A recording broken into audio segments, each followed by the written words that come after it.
Hey, Happy New Happy Year. New Year. Can you Huh? hear me okay? I put Huh? my AirPods in. Can Uh-huh.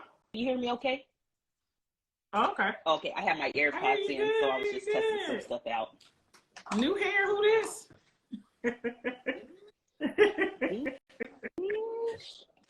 Come through, ho. Come through. Said new hair, who this? Happy New Year, everybody. Happy New Year. Sorry. I got this little other ring light on my thing that TikTok Okay. sent me. I'm just testing stuff out. Happy New Year's, everyone. How's everyone doing today? Hey, come on in. Happy New Year. If they're here, they're breathing, they survived the night.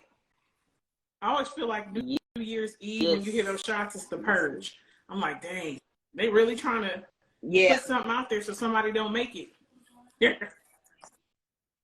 Yeah, and you don't know if they gunshot. Well, it's a combination of gunshots, fireworks. I don't even know the difference. Between, I just know. I don't unless you see the sparks. But hey, I heard them during the daylight. It was daylight outside. Pop, pop, pop. I was just like, it's today. It's the morning. On fireworks. It's 9 o'clock in the morning. Yeah. What y'all doing? Yeah, like why? we still December 30th. You know. Happy New Year! Welcome everyone. Before we could jump in, what is everybody drinking on? I know you guys. Some people may not be drinking on anything because they were drinking last night.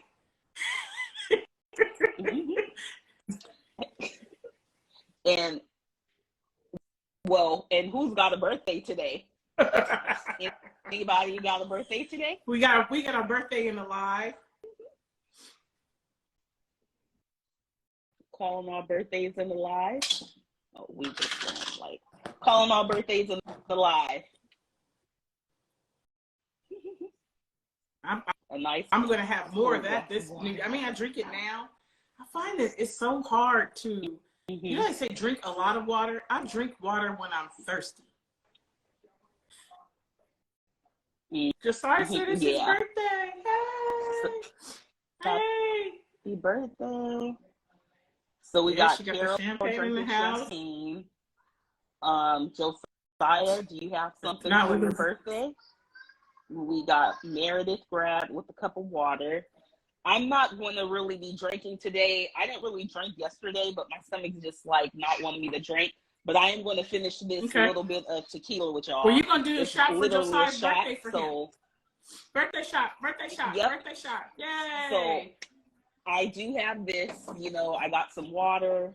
I have a little ginger ale and I have my Pellegrino. So yeah, I had a little champagne yesterday, but not much. I had a little left, so I just drank that. But first of all, I was damn near asleep into the new year anyway until I woke up. I dozed off and woke up 15 minutes before. Got on FaceTime with KK, and we just did a cheer shot, me, her, and her boyfriend, to bring in the new year since I was in the future, they call it. Well, you do your shot for Jay. Let's raise our glasses. Our shots for Jay's birthday. Happy birthday, Jay. You change with the new year. Yay! I'm gonna I will go into what this is, but I'm gonna pour mine. It's peach tea wine. And so it's black tea with peach, and it's a delicious sweet wine blend with real tea. I remember last week I didn't drink, but I said I was gonna start this other group. This is Family Vineyards, and it is 9.5% peach wine cocktail, and it's you pour over ice, real black tea, and flavors of sun-ripened peaches. Refreshing sip of summer from our home to yours. So that's what I will raise my glass in the air for your birthday, Josiah. I hope. And I have Luna Azul tequila, 100% agave from Jalisco, Mexico. It's 40% really alcohol. Okay. Yeah, and then and it's a state grown. It's just half, and then I'll just sip slow on this while I'm kind of in between, you know. So I'll be back fresh next week. I've been trying out a lot of different wines I want to share with you guys. So we raise our glasses. Cheers, Josiah. So happy cheers, birthday. Josiah. Happy birthday and Happy New Year's to everyone.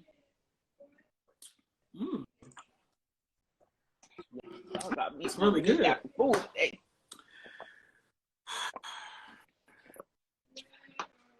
Jesus.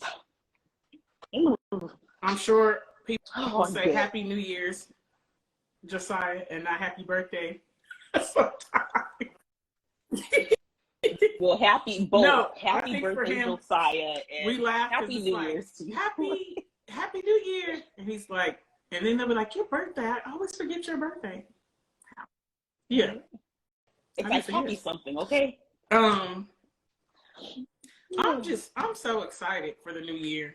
And I can't even believe it's here so quickly. This year flew by. It just flew. I know. And so we're here. It did. And I hope that 2023, I don't necessarily want to fly by. I want it to have a steady pace, because I think the way 2022 flew by just made us feel so rushed as well. So I'm hoping that we just slow it down just a little bit so we can smell the roses, enjoy each day, put out a lot of intention and effort. You know, like, I know I was supposed to be resting. I told you the last 2 weeks of the new year, and I've been resting a little bit, but I've been setting some stuff up, some automations and stuff. So I've been like, you know, just setting things up for myself. And I'm just I'm excited for the new year. I'm just looking forward to all that it has, what we've got going on with Sipping Live and my other things that I've got going on. You see that, the Lumico stuff back there? I redesigned my office a little bit. Yeah, so, I mean, I'm excited. And I'm happy to be here, see another day, see another Sunday with all of you guys who join us every week. I am, I was excited before, but I'm so excited because the majority of people reset right now. This is the way we've been programmed for so long. New year, new resolutions, new opportunities, try new things. So, you know, this is the perfect time to catch a great majority of people because they're more open now than they were before. But for me, as ideas come, sometimes I got to slow it down because I got to wait for other people to kind of catch on, or it's like, I would need this or that. So let me kind of wait, you know, for the right opportunity and timing. So I'm happy for that because I've been ready to like go and start some things. And I'm just so excited. I have like a PSA, a thought. I say PSA, you guys, a lot because I look at it as when I'm talking and it's not something specific or it's all right. It's a public service announcement again. Hopefully it's helpful. If not, hey, I said it. You can just kind of move on.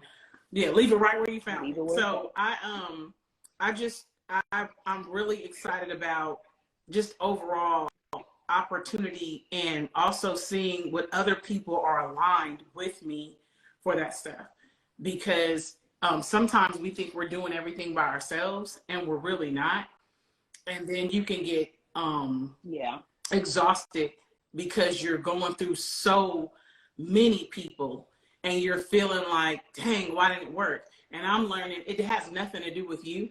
I think that the person misses the opportunity, not you. So it's just like you just, you know, it takes failing often sometimes to succeed once, and not even failing, but just trying, and you get it, you know, it's a good fit at some point. So, I'm gonna, if my tech support can bring me a pen, I forgot my pen and I don't want to get up and leave if I don't have to. And while you're waiting for that pen, Journey of a Legend said it was the first year out the pandemic. And I don't know if that's a joke or not, since I know Biden declared us out the pandemic. But I'm like, I knew a few people that had COVID last week. So I didn't know if that was a joke for the new year. I think Journey of a Legend is saying out of the pandemic, meaning things are open. We're not operating under, we're quarantined, or we have these restrictions and stuff like that. I think that's what they're saying, because people are still catching COVID left and right. I didn't know if it was a pun or what. This is crazy. Thank you. It's like they're catching COVID left and right, and I'm just like, okay. and most of them are vaccinated, which is throwing me. And I'm like, okay, but that's a whole nother, that's not even another topic. You do what you want. I'm just a little bit like, what's going on? So COVID is like, now to me, when I hear it, it's getting right up there with the colds and the flu. Not that I'm not being cautious, but you get what I'm saying? Yeah. It's like they're they're saying I've got COVID, it's the norm. But I'll be back next week. It's the norm. Oh, I can't come. I've got COVID, but I should be back, moving around in 3 or 4 days or whatever. That's how common it is now. So this peach tea was really good.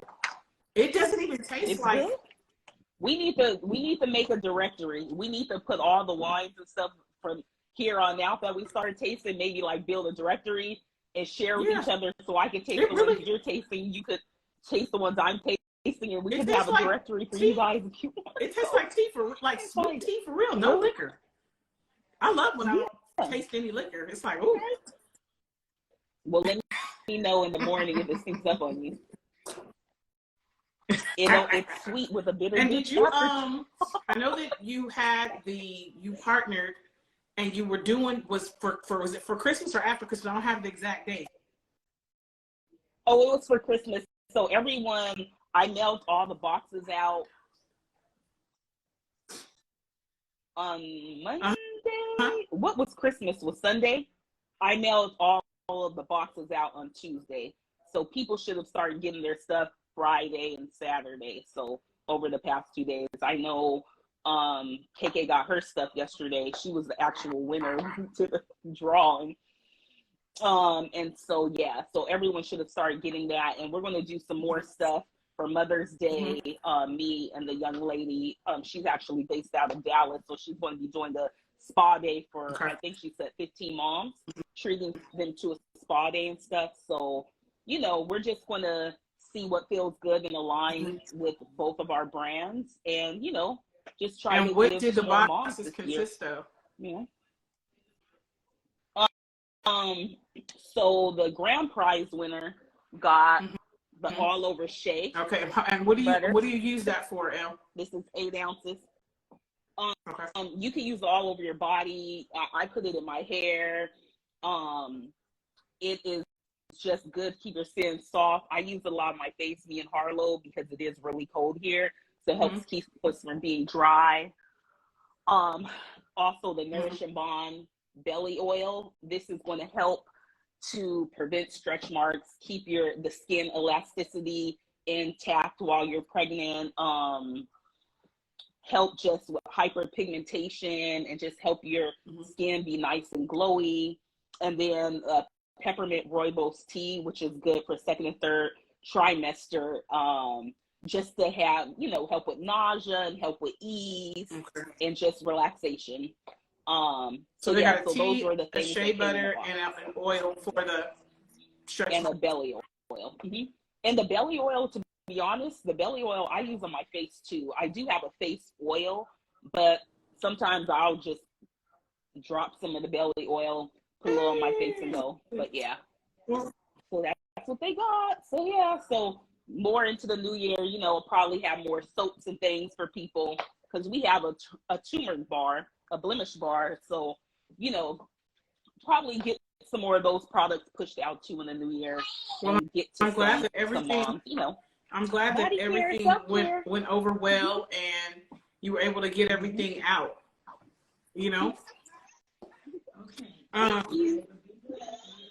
That was Harlow just came. Her grandma's here. Harlow got to make an entrance. She got to just let y'all know. Hey guys.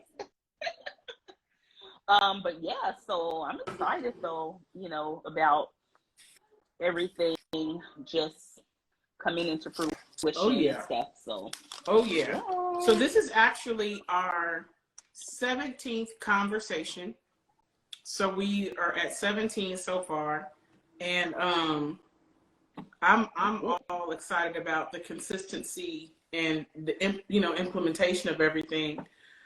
As of recent, I'm going into my PSA, not in my, because before we start our bowls, I I saw somebody before. So first we talked about, I think you brought it up, one of the Sipping Lives, where it was like 50 Cent was he was into it with his son.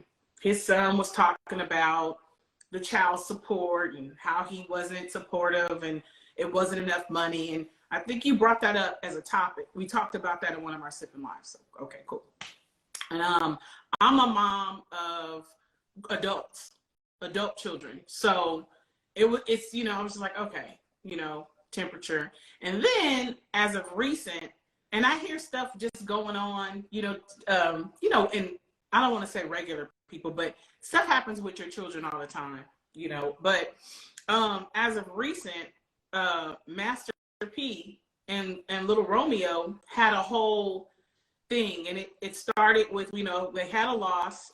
He lost his daughter, which Romeo's sister, and then when this whole thing happened with Twitch, Master P made a post, and if anybody that's not familiar with Master P, started out with music, brought a huge portion of his family in through that, but just been very active in the community, you know, where he's from, and, you know, putting stuff out. It's like, hey, we here, and he really heavily pushes working with family, but also being very active in building and giving back to your community.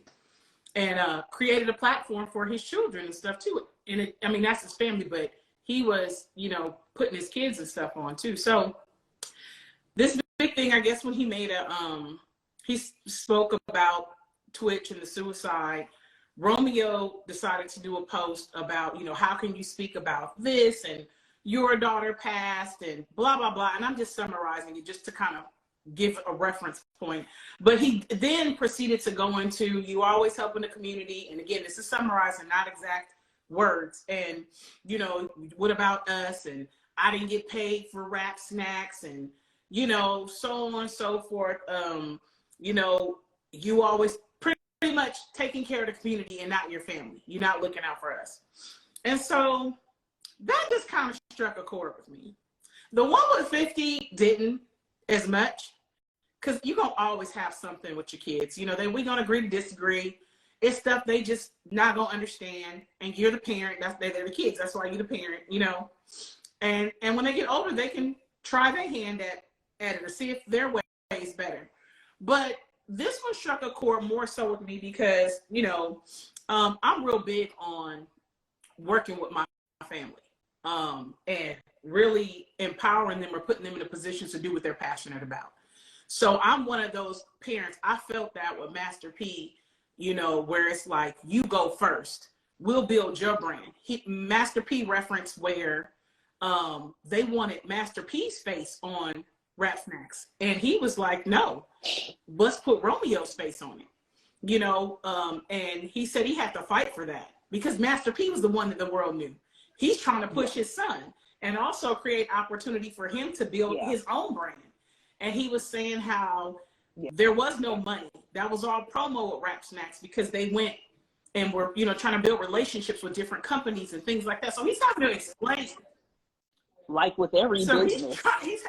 He's having to explain himself. And the reason why he addressed this is Romeo came out on Instagram. And so he's like, you started this on Instagram, so I'm going to have to address it. And I totally get it. But it struck a chord with me because, one, you shouldn't have gone to Instagram. I'm with him. You can call me. A simple phone call will suffice. You know where I live. We can hash this out. We can be mad. We don't have to talk. But why are you involving the world? And then, secondly, you need to ask. Don't tell me what I didn't do. You need to say, where, you know, in regards to the money, how did this deal go? In regards to this, how did this go? You need to ask me questions because, you know, you're just saying stuff and you might not know. You were a child when this was going on. I don't have to give you anything, you know? So anyway, of course, Master P pulled up his receipts and everybody chimed in the world about Romeo being ungrateful and, you know, all this stuff. But my public service announcement came from all that. I feel like when it comes to repairing or forgiveness or any type of restoration of any relationship, people are so quick to know what the other person needs to do. you know, what needs to happen for me to be okay. And I just feel like so many people don't do their part. They're not even trying to figure out what part that they need to do in order to even be in a position to say, now it's your turn. It's just like, for that example, Romeo had a grievance and then he took his stance. But it's like, when you come, and I've said this in-house before, when you come to me with a problem, you better have a solution or some sort of resolve or something we can start working to make it better. Don't bring something to my attention and we can't fix it, or we don't have some tools to try to make this right, because you're just leaving it open. You know, it's just like, I'm mad with you and you did this, so I throw all this on you, and then you're like, well, no, that's not the case. Well, it is, and you're wrong. And I just kind of stand in that. It's like, okay, do I want repair? Do I want this better? Or do I just want to throw this grievance on the individual? So my thing is just like, I don't know why my nose keeps itching. It's just the tip of my nose. I hate that. Oh my gosh. It'd be the worst, boy. Like, what is going for a few hours. Huh? For a few hours. It happens to me for a few hours. I do never had this happen before. I'm like, why does my nose keep itching? I just keep doing it. Like, what is going on? Never happened. New year, new stuff, huh? So I just feel like if you're expecting something from someone, also expect for you, the expectation is to do your part. And for me, from a spiritual standpoint, I look at it where I know there's some things that I can't do, and there are things that I'm praying about, or, you know, some people are looking for miracles. But I believe you can't even pray and ask for God to do something and you haven't done your part. Everything is stopped when you're not trying to figure out, what can I do? You know, what can I set the stage? Can I say I have a grievance? Can we talk? Can we talk is an action item.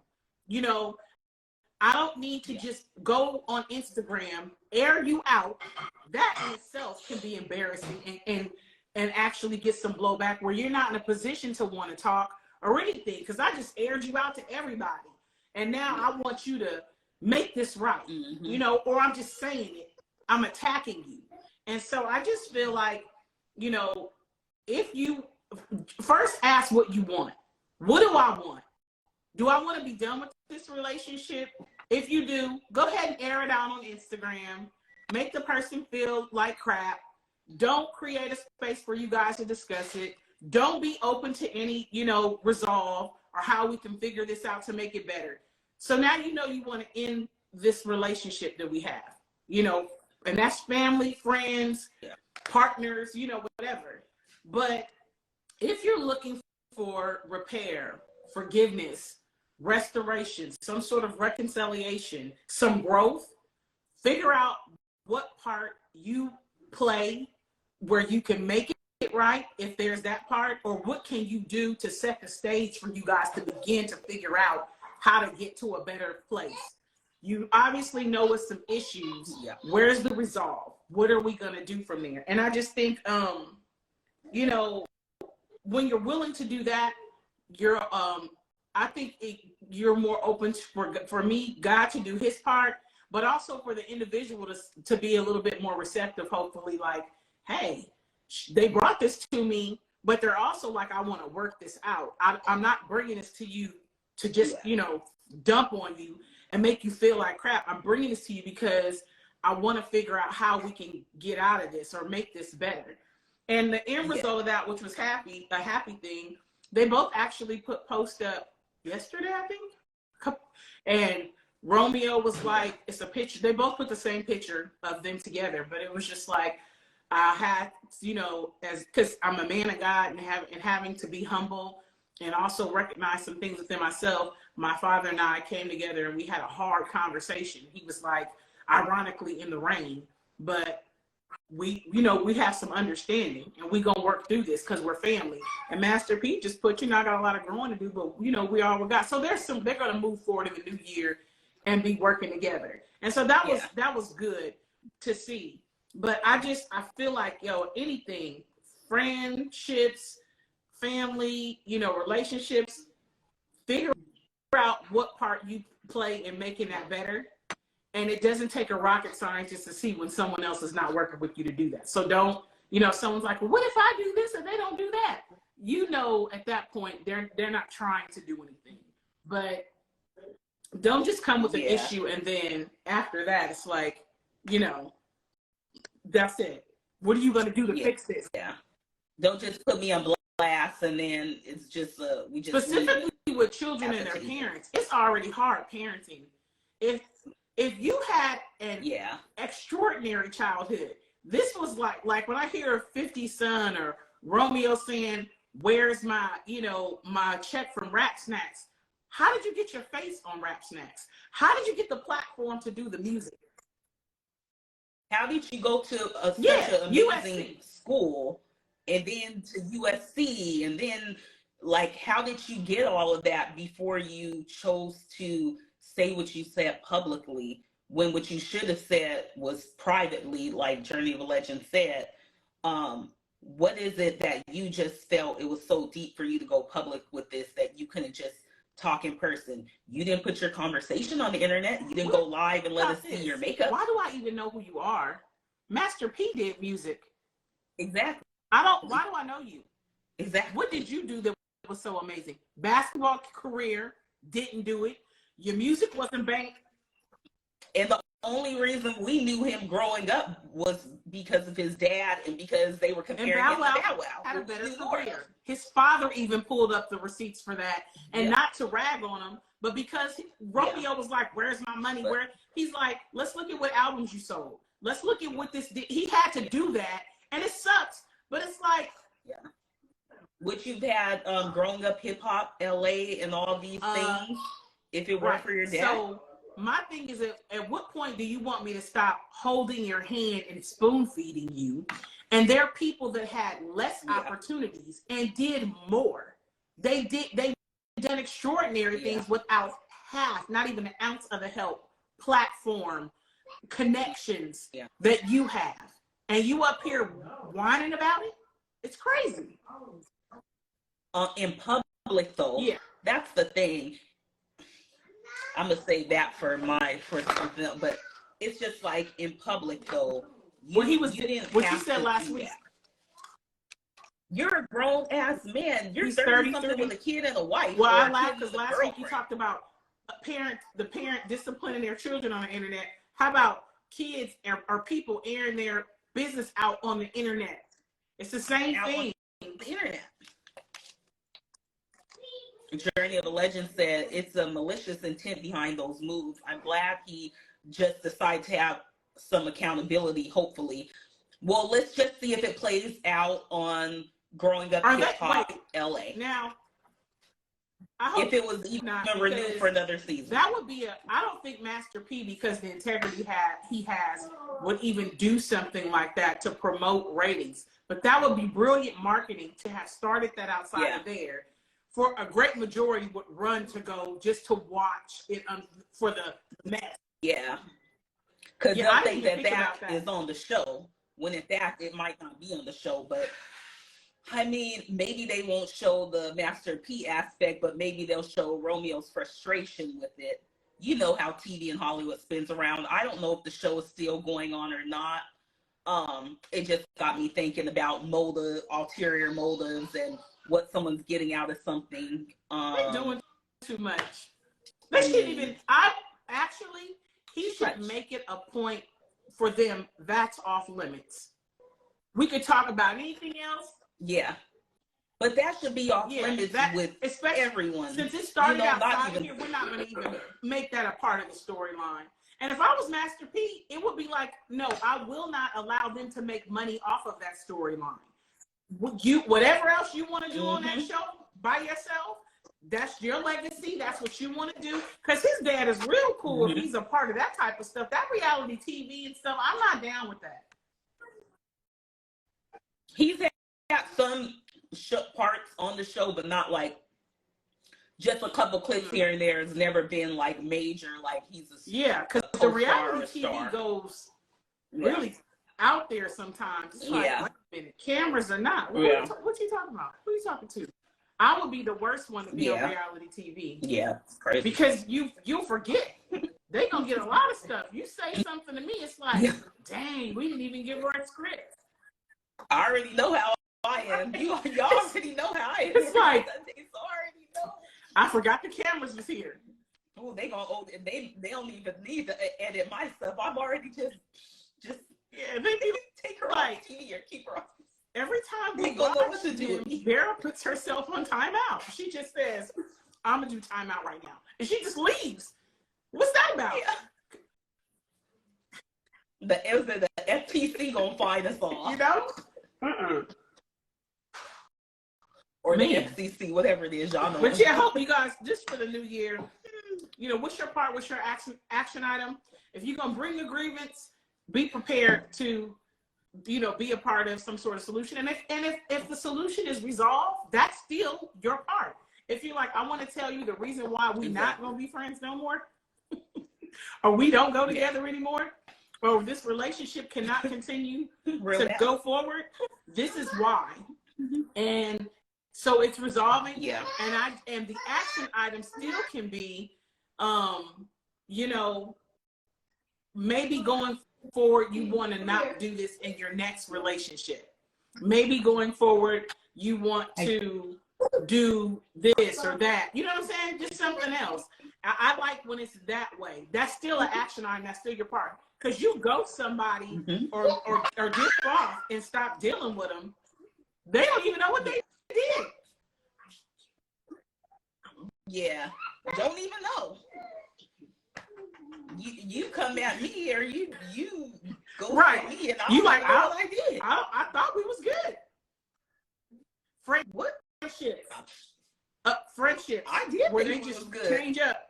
Like you said, look, this, you know what we've been talking about lately? I'm just like, just block you or whatever, and then come back and be like, we cool, and then leave you again. I can't even make it right. I don't even know what I keep doing. You know? That's too bad. At least if I just say, I'm not dealing with you no more. It's not a good fit. At least let me know it's ending. You know? That's you doing your part. Mm-hmm. Yeah. Because aren't we adults? Some of us are kids in adult bodies. But that's another topic. That's totally another topic. But I love how our one that's topic just conversation though. I mean, it can just keep going. But I'm really genuinely glad that they or trying to work it out. They're like, that's the first step. Yeah. Admitting, hey, I might have acted too hastily. Hey, then maybe there's some growing I have to do. And let's come together and figure out what we can do to repair in the areas or heal, or put some stuff in place where our relationship is just better, and I'm cool with that. Yeah. We'll figure it out. At least we know we're both trying to figure something out for the betterment of our relationship as father and son, Mm-hmm. What bowl you dipping in today? I'm gonna dip in the mild today. Okay. And we'll just see how it goes.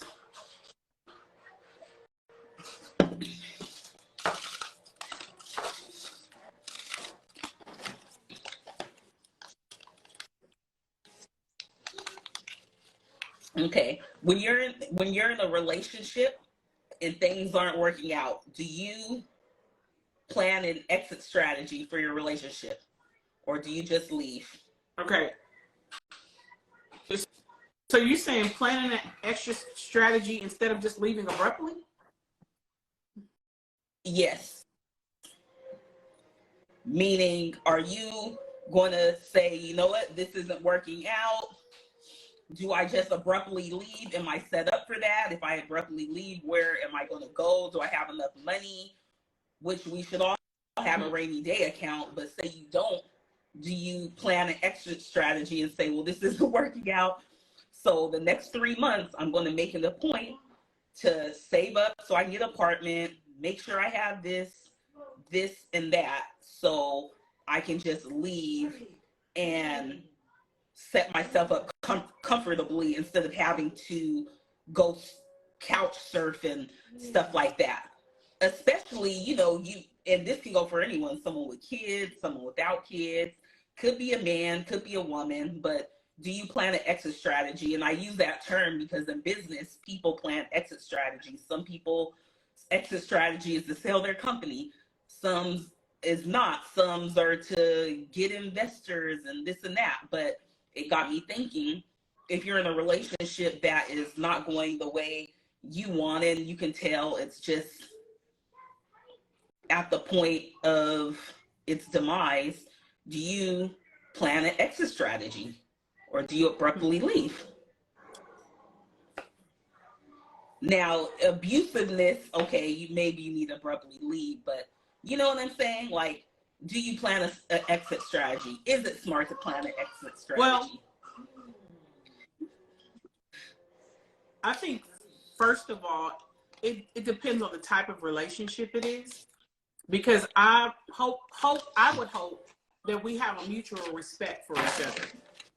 And I feel like whether it was 3 months, 2 years, whatever time we've invested, I would hope that I had enough respect for the individual to be able to put that out there on the table and say, this is not working out. And I feel like we need to go our separate ways. And if you're living together, so the extra strategies, you know, I'm just going to give a couple. Extra strategy, if we're living together, looks very different from extra strategy and I have my own spot. So you're specifically saying you guys are living together, sharing expenses, all that. Yeah. So if we're living together. Yeah. Right. Because if you got your own spot, you got your own spot. Y'all. So this is like all your stuff is kind of intermingled. Yeah, you guys been together for years. Maybe you pay bills together longer, and all that. And so again, me personally, I don't like to burn bridges. I like to build them. So especially if we've been like you in relation, you've been sleeping together, you guys been together. I would hope that I could communicate with you. And even in that, still plan my exit strategy. I've told you this is not working. Yeah. It just seems like we're not growing, whatever it is. And I feel like at this point, it's best that we go our separate ways. And we're not living together anymore or anything. In order for that to happen, this is the amount, these are the amount of time left on the lease.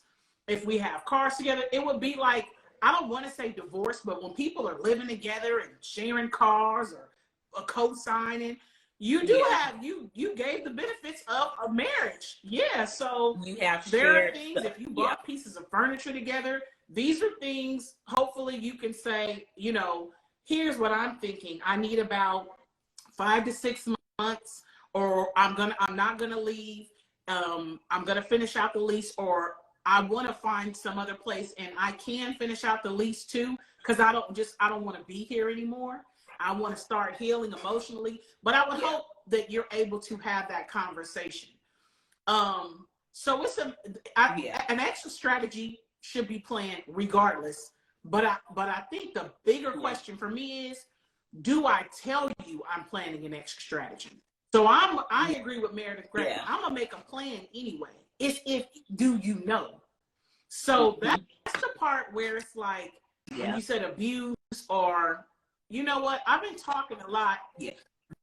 The part where you tell them or not is depending on the type of partner that you're with. Because sometimes you tell them what your plan is, and they're those type of people that like want to know your every move or won't let you leave, won't let you talk. That's when the individual, because I'm gonna be super transparent. I'm not trying to blame women, but I'm gonna say I see this a lot more with women than men. Women, a great majority, and I've dealt with a lot of women, they will be in a relationship and they don't want to do the work to leave. So they'll keep fussing about stuff that they don't like, or I'm not gonna accept. And the man will know that. And so she just keeps yelling and flailing about and making these empty threats and all this. And then he might be good for a little bit, or at some point he can like, just go in. There's that. So I think the individual needs to know, how serious are you? Don't bring nothing to me about I'm gonna leave and I'm thinking this is because I'm more like a guy. We'll go. I'm on some jagged edge, baby. You can leave. You can like go. I don't want to hear all that. If you're serious about this, and I find again with a great majority of women, they like to dangle that carrot like, I'm gonna say I'm going because he's gonna be afraid to lose me, and it's hard out there. And men will be cheating and getting all their needs met and coming in, and that's why you're mad, because you don't have to give or do anything, because what are you gonna do? And if you do go, he's happy anyway because he's doing his thing, you know? So it's like, stop with the empty threats, stop with the fake plan that I'm not gonna do, all that stuff. I just think exit strategy always, but communicating it is really the thing I would be kind of dialed more into. Am I going to tell this person? And the only way I wouldn't tell somebody, because that's funky, is where I've been talking this whole time. I'm just fucking over talking to you about everything. I've been telling you for 4 years to get your shit together. I've been telling you. So when you're fed up, I don't have to tell you my exit strategy. I'm tired. I'm exhausted. You've depleted every piece of patience I have, every piece of understanding, empathy, you know, anything. I don't have it. I don't owe you nothing. When I get like that, you're not going to hear about the exit strategy. You'll come home. I'll leave you a note. I moved out. Here's the money for the remainder of the lease or whatever. I'm done. Because I still feel like obligations contractually, you're not burning them. You want to fulfill the obligation. More so, I probably would go talk to the leasing people and stuff like that. But if you put your hands on me and stuff like that, I'm breaking the lease and all. It's my safety now. So that's where I'm at with the exit strategy. I will tell you about it out of respect. But if we've lost respect and all that, I'm making the move. I'm going to fulfill obligations because I wouldn't want someone. I have integrity. So I'll go talk to the dealership, or, you know, I'll go find out what the remaining is. I'll be dividing those numbers myself and leave you a note saying I'll be sending this to you every month still to fulfill the obligation for the term of the lease and the car. But you will not, they won't, I will be gone. Because when I'm talking to you, I love you. When I'm still telling you how I feel, and I keep telling you and telling you and telling you, and that's because I still care. Once, when I get fired, what am I talking about? I need action items now. You obviously, me trying to help you, help us, is not helping. And you've shown me more with your actions than your words, how you feel about this and what you're willing to do, no matter how much I keep talking to you about us being in this bad place. So I need to do something, because now it's something I want that you don't want. I'm more vested. I'm giving more time, energy, effort, and to something that I see is not going anywhere. And so, you know, let me take care of me. You clearly taking care of you. And if there's some things we got together and stuff, that's why I say for people, it's very hard. I don't want to play house too long, because people can be real mad. That's when you see people burning stuff and they really are hurt to the depths of their soul because somebody throws in your face. Well, you know, we ain't together like that. It's like, what you mean? You know, we've been together for 8, 9, 10 years. You know, I'm pretty much, in some places, common law, I'm your wife, you know? So that's my take on that part. You know, it just depends on where the relationship is at. What kind of I will inform you about what's going on with me.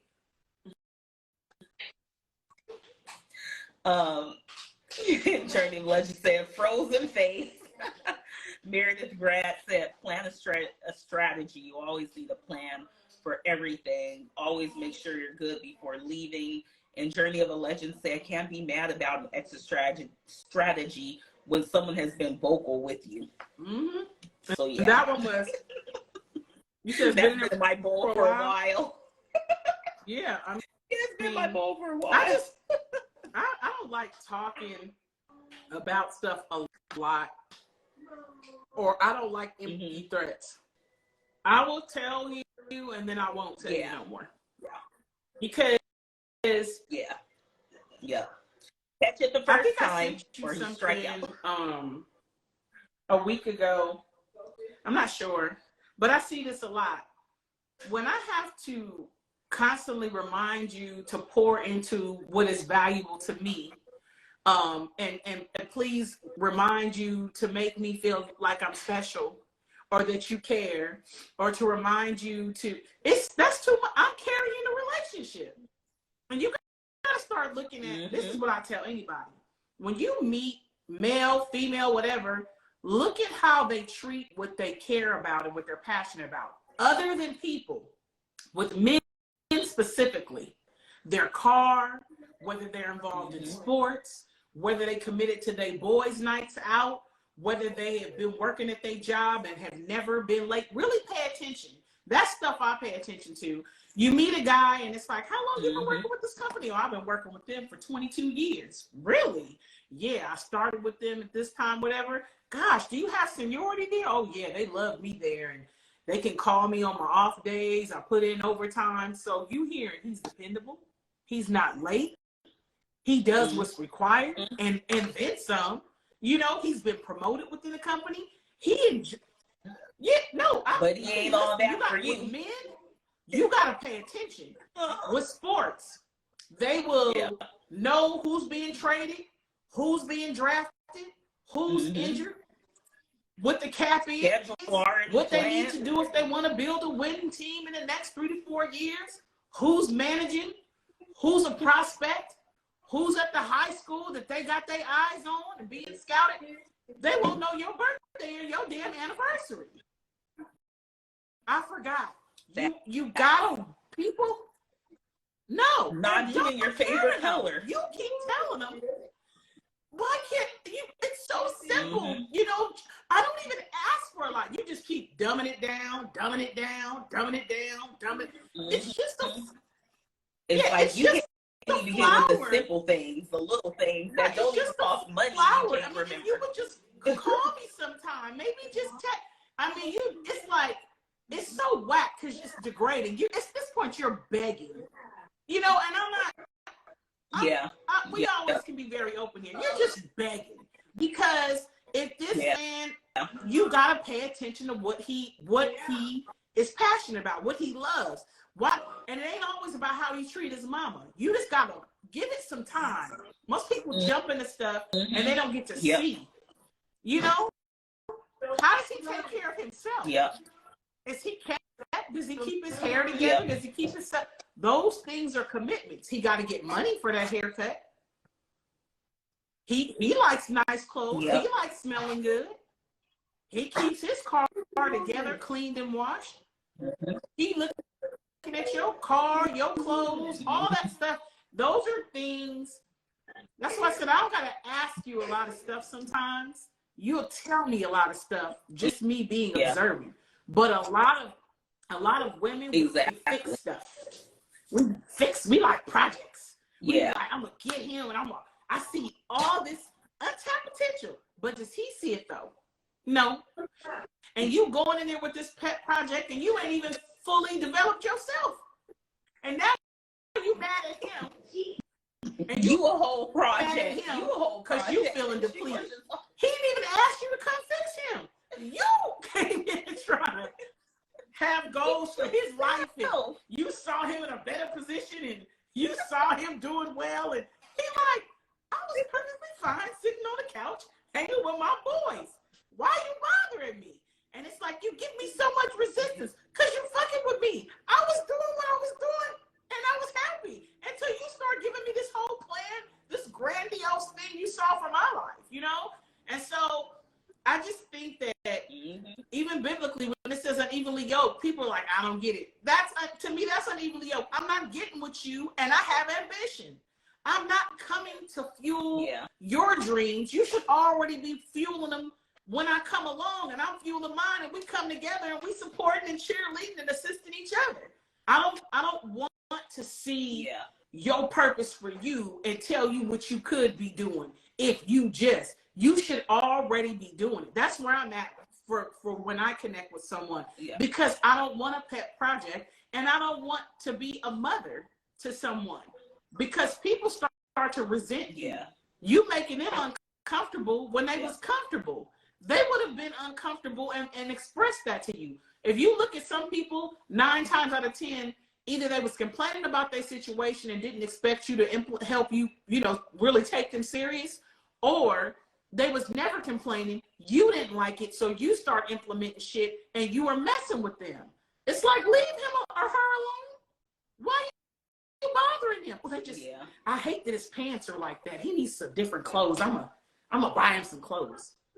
Oh, he needs to smell better. Let me get him some oils and some colognes. Oh, he needs to keep his hair cut. I'm gonna find him a barber. And then you'll hear a woman be like, I made him. So you did a Build-A-Bear on him because you try to make him what you wasn't ready to be patient and believe would come for you. You trying to put lipstick on a pig, and it's a pig, but you don't want a pig. You want a bear. You know what I'm saying? You want a zebra, but you over here putting I'm gonna make this a zebra. You doing all this stuff like, no. And I could go on all that because that right there, that ties right into the new year. You don't waste my time, man. And when people say it, they need to be talking to themselves too. Bera, don't waste my time. Yeah, because you will attach yourself to things, people, projects, and be wasting your time and be mad at the person when you're the person that's supposed to do all the investigating to see if it's worth your damn time. It's okay to say no, thank you. Or I don't think this is going to be lucrative or beneficial for both of us. And in your mind, it's like, I'm going to be pissed off. So this is what I'm going to do. You know, that's my rant, because I'd be mad. Because with women, man, they wasting a lot of time. And I see that all the time on Instagram. Yeah. They got a whole list of prerequisites for the men, and everybody's mad. It's like, where's your accountability? Did he put a gun to your head and say, stay with me for 8 years? Did he? You didn't see no red flags for 8 years. Year number 1. 2, 3, 4, 5. You know what I'm saying? 8 years? He said he was gonna 8 years? You believed him? No, you wanted him to do something and you knew it wasn't happening. You knew it. Mm-hmm. Yeah. Right. So there's no comments for that. Mm-mm. So if you want to jump into your bowl, are you going to be in your spicy or your?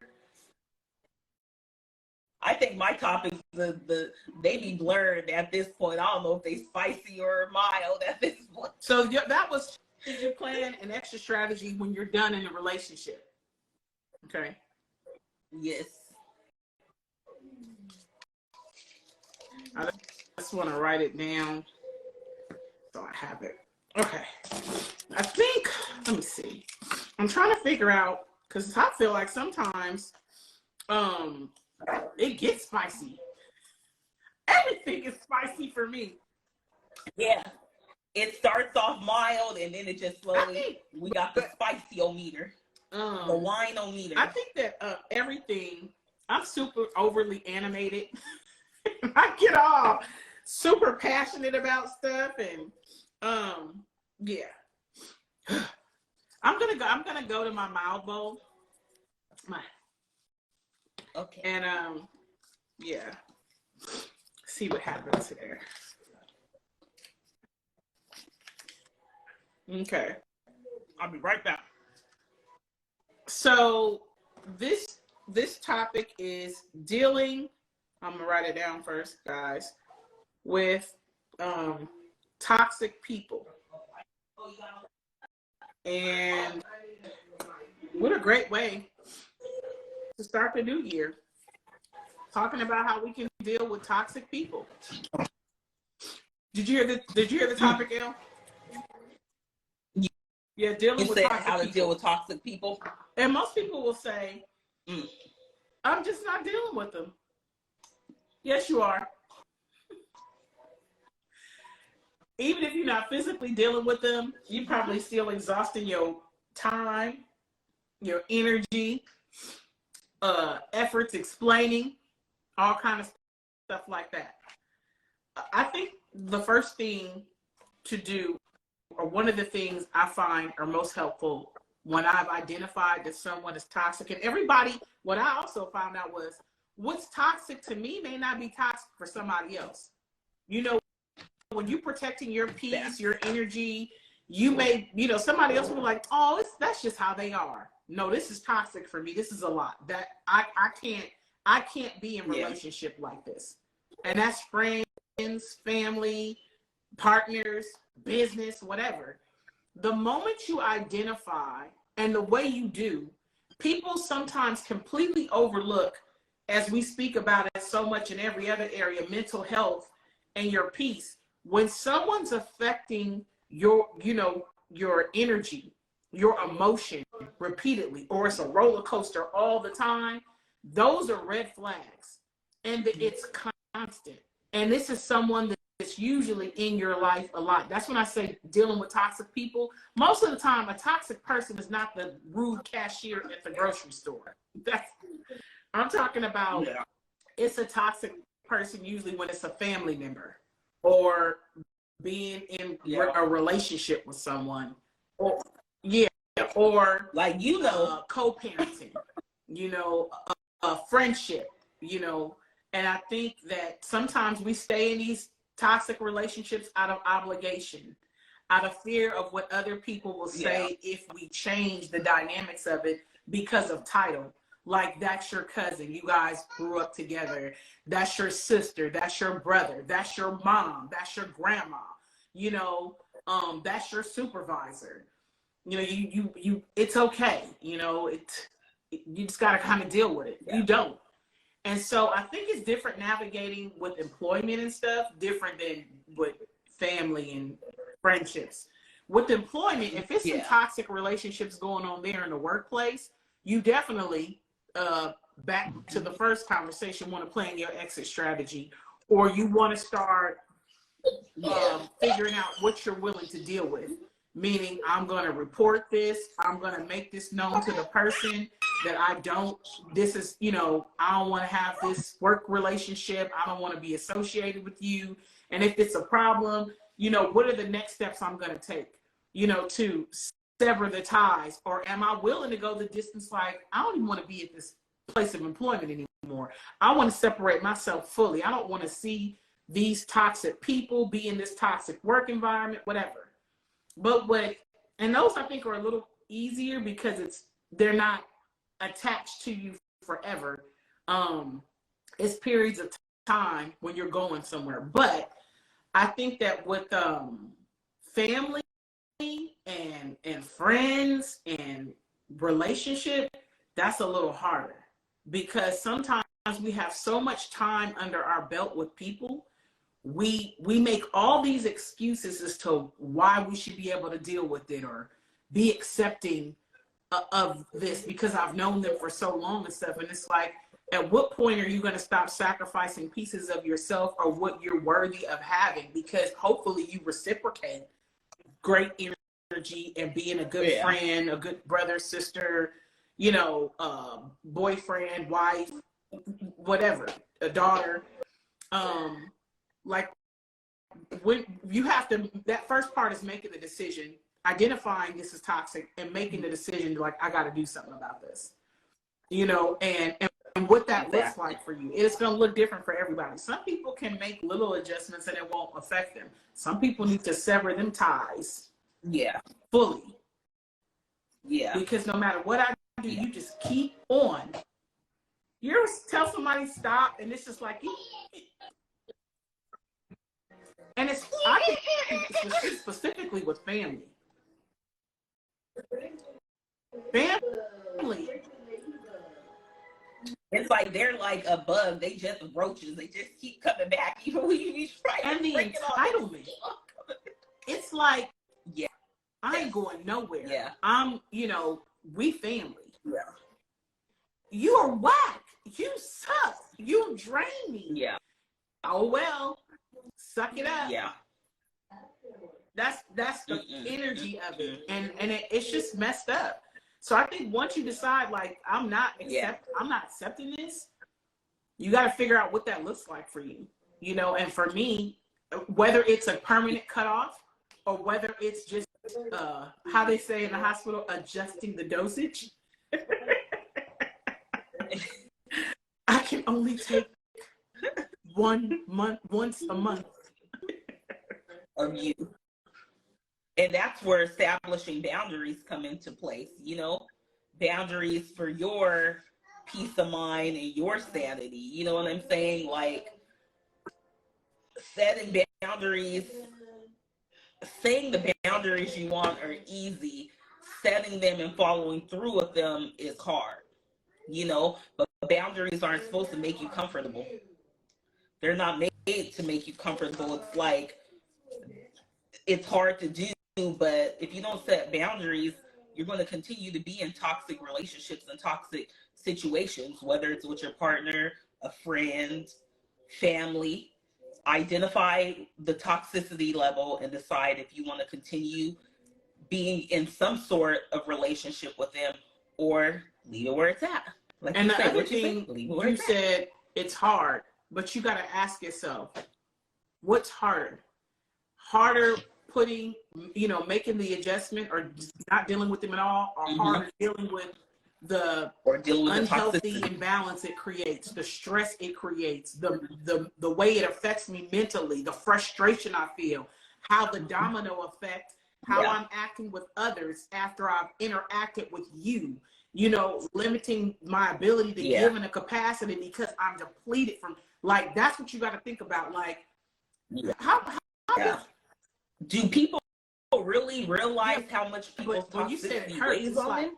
How way to hurt? Is it going to hurt when I adjust this, or hurt? What's the level? I'm over here really suffering, and other people are suffering as a domino effect because I'm not even being who I know I can be. You're not even getting the full benefit of me and just the energy and all that because this person is tearing me up with their toxicity. And it lingers on you for days. They are fine, and you're still lingering and holding on to all that energy. Days and weeks, like panic attacks, just can't even think straight because now your mental is consumed. They go on being as toxic to everybody else because that's what they do. For real. You get a toxic, and they are unfazed. This is how they function. Well, in 2023, you get a boundary. You get a boundary. You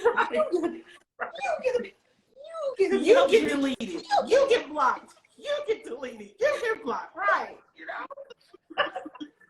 Yep. Yeah, that's a question I'd be asking myself. I can see some of the comments there. I'll tell you. So let's see. Limit how much time you give. Journey of a Legend said. He says they take advantage of the title and the blood, referring to family members. They feel like they should have more grace for. They feel like you should have more grace for their bullshit than a stranger. Just said you have to limit your. That one right there. That Journey of a Legend said, like the toxic family member can point out quickly if somebody's doing some shit to you. Oh, I would be done with her or him. No way. Yeah. It's like, what you do that? You're doing worse to me. You're doing worse to me. I'm your sister. They can't do that. I'm family. Oh, you get a pass. No. No, you don't, because you still a person. Yeah, I just say once for me personally, you get 3 strikes, shout. I'm not. And sometimes you don't even get 3 strikes. You get 1. Well, that's life. You get an almost strike. Sound like what you're talking about is I've dealt with enough toxic people. I know where this is going. I got to pre-toxicity. Like I determined it ahead of time. Just not gonna waste my time or your time. Yeah. And that's when you just like, bye. I don't need to start this feeling relationship to me.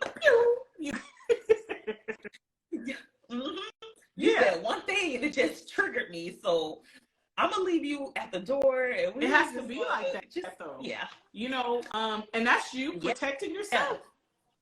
Yeah. And actually, this sounds bad. Releasing them to go be toxic somewhere else. Yeah. You're not gonna get that toxic interaction with me. I know what you came for. Mm-hmm. You can go be toxic. I don't care. You toxic to anyone you want. I know why you're here. I can't give it to you. Yeah. You're gonna be disappointed. So let me save you some time, and you can go find somebody else to be toxic with. I can't be your toxic you probably gonna waste a lot of time here and not get the toxic interaction you want. So let me let you know now, it's not gonna happen. Not gonna happen. My wall of energy is up, boy. I'm blocked. I just think the time it takes to, once you recognize it and you understand, like, oh, this is tearing me up. Now it's on you. Now it's like, do you like it? Because I don't want to deal with someone that I dread being in their presence, you know, in their company, talking on the phone to them, knowing that they're coming by, anything. That's a horrible position to be in. You know, you just like, dang, I just know what this is going to be. Can you imagine? I mean, just imagine visually, if you're like, I know when I get here, I'm about to go get punched in the face and the stomach. That was something crazy. Someone like, what? Yeah. Every time I go over here, they punch me real hard in my face and in my stomach, and I be bruised up for days. And you're going? Yeah, because that's just our relationship. Why? What? So now I'm gonna think that you're the toxic one too, because you like that your value system, your self-worth is just skewed. You have no idea of, you know, this is no good. This is no good for you, you know, or the individual, you know, and even though we're kind of like making fun of them, sometimes people can they can learn, or they are not made aware of them being toxic. It's like they just been everybody's been allowing me to just run around crazy like this my whole life. So now you've been bullying people, and they just been handicapping you. Nobody's telling you that they don't want to be around you, that they're ducking and dodging and making phone calls in advance to the next person saying, you know, they on their way. Oh, you know how this is at Christmas. You know how they do. Instead of just telling you, this is what it is. I'm not going to be accepting of it. If everybody else wants to be, that's on them. But this is how we going to rock out. I'm not going to allow you to think that this is okay. And because you're going to go back and forth with me, I'm going to sever the tie. You can continue to operate like that, but you know that it's not acceptable for this type of relationship. And then at least they have some sort of balance there. It's like, damn, I do this with everybody else, but not with Elle. She just not going for it. Yeah. Like those little unruly kids you see in places, kicking and tearing up everything, and the mama's not doing anything, the daddy's not doing anything, they just running them up. It's like, you just released this hellion on earth to everybody, and they run up and kick you, and then if you do something back, everybody's in shock. But it's like, no, don't be mad. First of all, be glad I didn't let your ass out. And if I gave them a pinch, I'm helping them, because they're gonna grow up, and then if they deal with society and end up in jail or gunned down somewhere, you're gonna be crying. I'm saving you. I'm helping you, actually.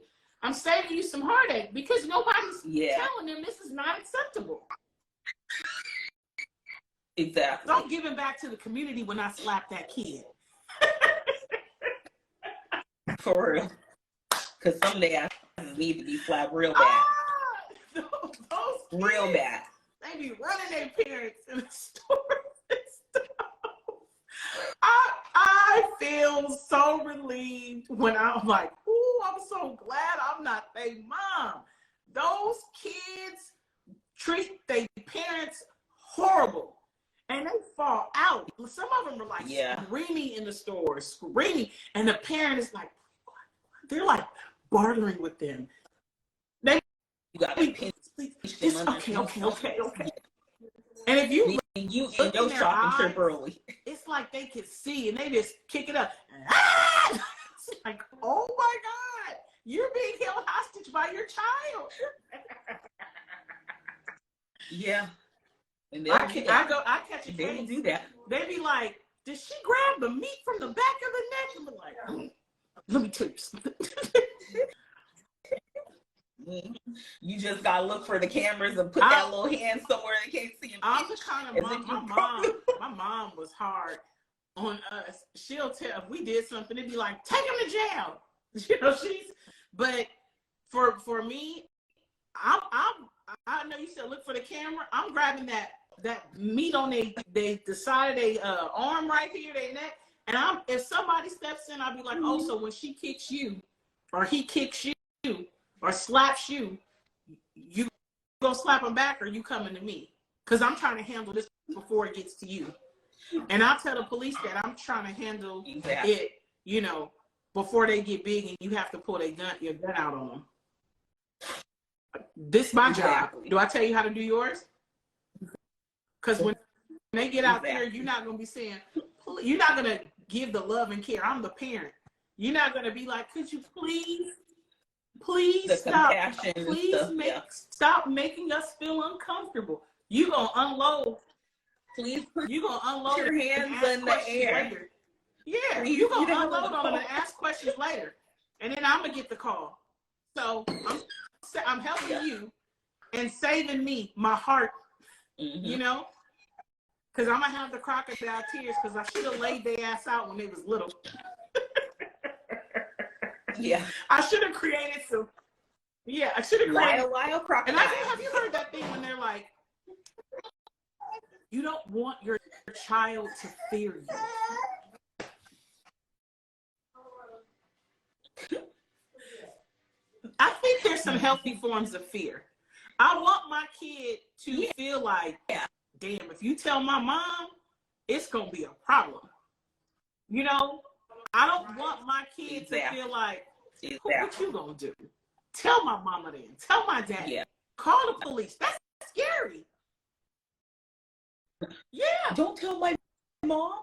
Yeah. Of all people, they don't tell my mom. It's like you don't have no, and I think the word fear is not so, it's like, it's not fear, it's a sense of balance and respect. Yeah. Look at it not so negatively, you know? And I think some people saying that, I want to be like, until they come out your vagina or they cut your stomach open and pull them out and they done hung and nursed from your breast and your breast is all, your body done changed, then you tell me how I need to parent, or they shouldn't have a modicum or respect for me. Don't talk to me about what I birthed and gone through not only 9 months, but after that, the sacrifices I've made. No, are they obligated to me? No, but they will respect me. There will be some respect and understanding that this is the law of the land up in this house. And when you paying your bills or something somewhere else, you're going to still have to obey some laws over there too. You don't pay your rent, you get kicked out. You get to ask for the food, they call the police. You start cutting up with them, you go to jail or you die. Yep. You know what I'm saying? It's so you don't want them to fear me, but they're going to fear you. You're going to pull that gun out, you're going to make them fear something. Exactly. Don't talk to me about me invoking fear or instilling fear in my child when you going to instill fear in them and put them in jail. You're going to pull a gun on them. Yeah. You know? Exactly. Don't you have fear in place of losing your job because the requirements is write-ups? Is it fear or is it respect? You respect that you want to get your damn paycheck, right? So it's a very blurred line when you start talking to me and we done went all the way left with the kids and fear and stuff. I don't even know how I got over there, but I like the topic people. It don't even matter because every topic we have tie into something else. They all just that one was dealing with toxic people, and I segued it over the bondage of family and exactly. And then what turn your kids up. I think my grandmother used to be like, "You better make them cry when they're little, because they're gonna make you cry when they big." And I'd be like, "I don't understand that." When I got older, I was like, "Oh, they make you cry like they little." Listen, they do, but it's a different type of cry. As we speak about this, Arkansas Barbie got one on the way. You better get ready. You ready to get rest? Any day now. Any day now. Because, man, you be crying when you giving birth to them. You be crying when you see them. You be crying when you about looking to have a at your breakdown. body, and if it ain't snapped back, crying at looking at your breast, crying looking at your finances, crying looking at the sacrifices you have to make. It's a lot. It's a lot. Mm-hmm. And then they look at you and be like, Yeah. I didn't ask to be here.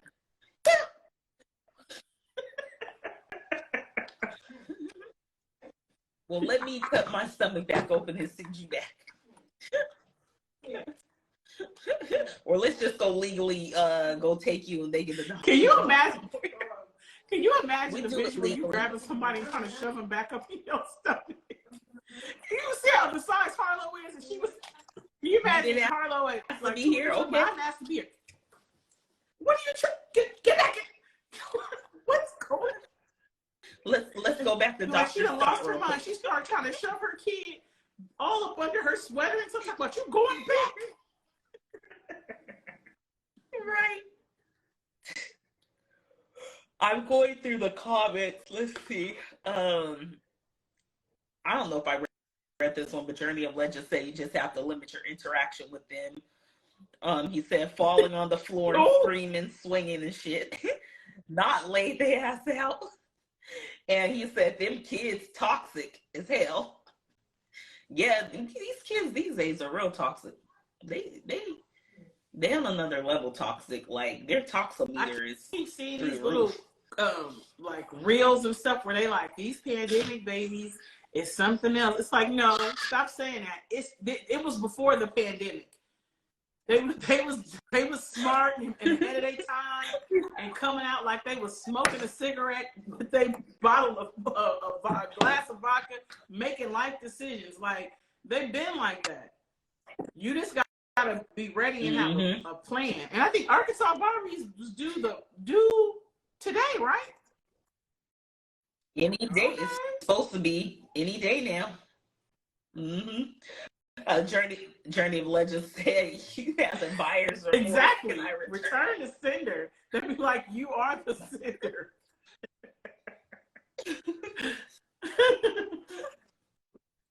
Well, you and your daddy Exactly. gotta go. He can go. He can take you. For our any Seinfeld watchers, maybe the Dango ate your baby. It's like, be done with it. I'm over it. Go back. That's where you can't do over. And they still be there. Oh my You be gosh. looking at them. You be I've seen parents bargaining with their kids. If you please, if you would just, I know. if we just let me go through the store, just please, if we could just I promise when we get outside, I'll give you the cookie. I'll let you watch the show. It's like, oh, you are hostage. You are hostage. And now, and they can't even talk. They just looking at them. Like, I will fuck it up in here. I will scream and fall out.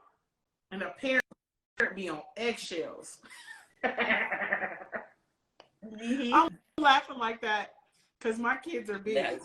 That's not funny when they be little acting like that. You be wanting to like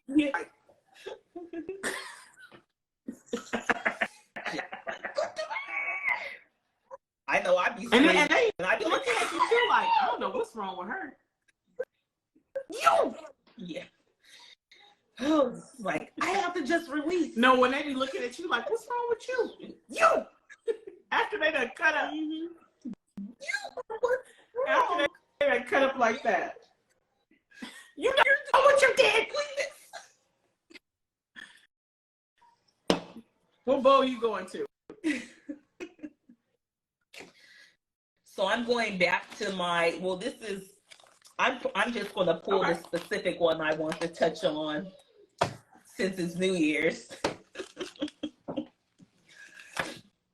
And sorry, I'm eating pita chips and avo too. Yeah, I see you over there munching as well. That's a munch. Eat it for lunch.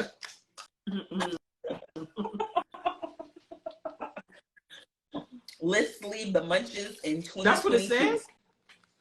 Oh, I was like, no.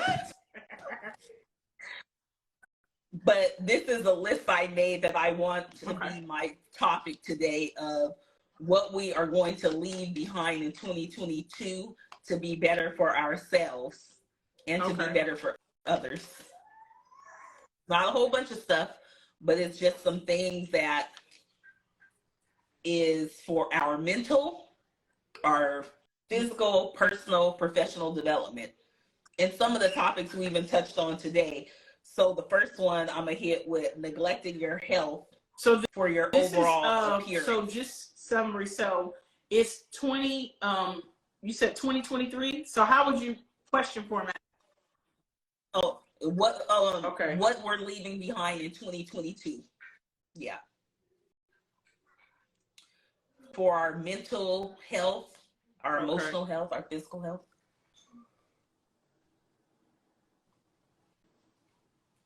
All right.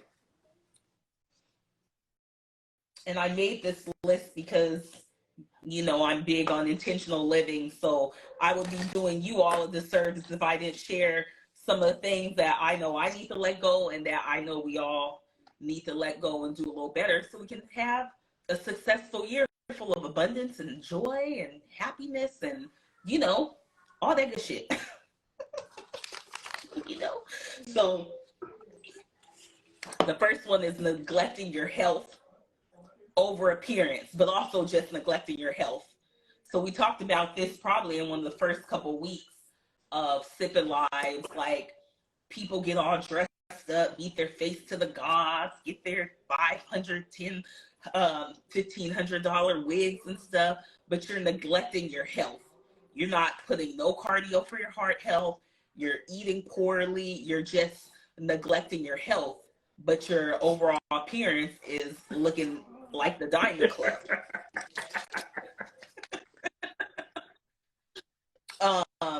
Toxic, unhealthy relationships. We just talked about that. We're leaving that behind. So Vera spoke in the previous topic or topics. We spiraled. We spiraled. Right. Yeah, it's okay though, because you're getting a lot. But you know, like Vera said, identify the toxic trait, the toxic person, and then, you know, understand how you're going to go forward. Not setting boundaries. So we want to set boundaries in 2023. If you don't know how to set boundaries, Google it or get the book. You kind of give set boundaries. Example. I think it's always important to give an example. They can Google it, but they've got you right here to just give an example of a way you can set a boundary for something. Give an example of some way a person or, you know, can break a boundary, whether it's work related or an individual, you know, an actual person, and the way you would set it. So I'll just use a simple example. If you have someone that you talk to a lot and the conversations are always toxic, it's draining to you, and you are being the sponge for all their negativity and all their drama, you never say anything, you continue to be on the phone, but it weighs on you. Building a boundary, you need to communicate to them that the energy that they bring, and you tell them how it makes you feel, and that you can no longer be a sponge for their negative conversations. If we're going to talk, then we need to find some balance to where I can see the joy that's going on in your life.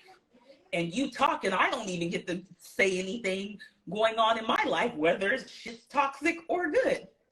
So you have to be able to verbalize to them what the issue is and what in return that they can possibly do. Otherwise, you have to find the level of separation for them, with them, you know, and just let them know. Clear communication. So that's one of the simplest boundaries. Set boundaries, find peace. This is a Black woman, and she has a book. This is her workbook. I've got the book and the workbook. So it's got boundaries from everything from toxic family relationships, friends, job boundaries. Boundaries from every single thing that you can think of. So me and KK have been reading this, but that's one thing you want to let go in 2022 is not setting boundaries and finding ways to set boundaries in 2023 where you need to. Put it back on my library. Oh, here is the book right next to the workbook. This is what it looks like. Set boundaries, find peace, a guide to reclaim yourself. Okay, self-sabotage. Let's let go of self-sabotage in 2022.